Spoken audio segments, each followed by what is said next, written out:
Almost a year has passed since the joint industrial complex in Kaesong, a beacon of hope for reunification, was shuttered. South Korea continues to say it has no plans to even begin discussing its resumption unless North Korea demonstrates it is serious about giving up its nuclear weapons. Connie Kim reports. It has nearly been a year since South Korea shut down the inter-Korean Kaesong Industrial Complex in the wake of North Korea's fifth nuclear test and subsequent ballistic missile launch. At the time, South Korea made clear that Pyongyang would have to change its nuclear weapons program for talks on reopening the complex to begin. An official from Seoul's unification ministry said Tuesday that South Korea has no plans to reopen the complex and that doing so could stir up controversy without resolving concerns about how the money generated from the complex was used.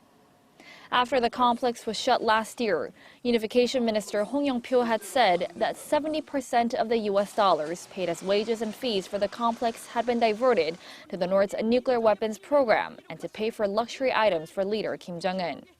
The ministry official also said that resuming operations at the Kaesong complex, when the North has shown no will to denuclearize, would go against the international community's efforts to push North Korea to give up its nuclear weapons.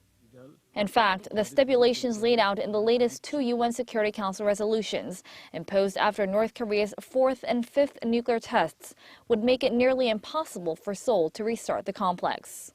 Article 34 of Resolution 2270, imposed after the fourth nuclear test, says that member states should prohibit financial institutions within their territories from opening branch offices or bank accounts in North Korea, while Article 31 of Resolution 2321, imposed after the fifth test, says that member states should close branch offices or bank accounts in North Korea.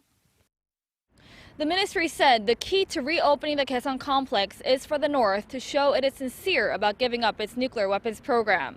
The ministry also added if Pyongyang shows a willingness to denuclearize, discussions on the complex could begin and could also lead to a lifting of international sanctions on the regime.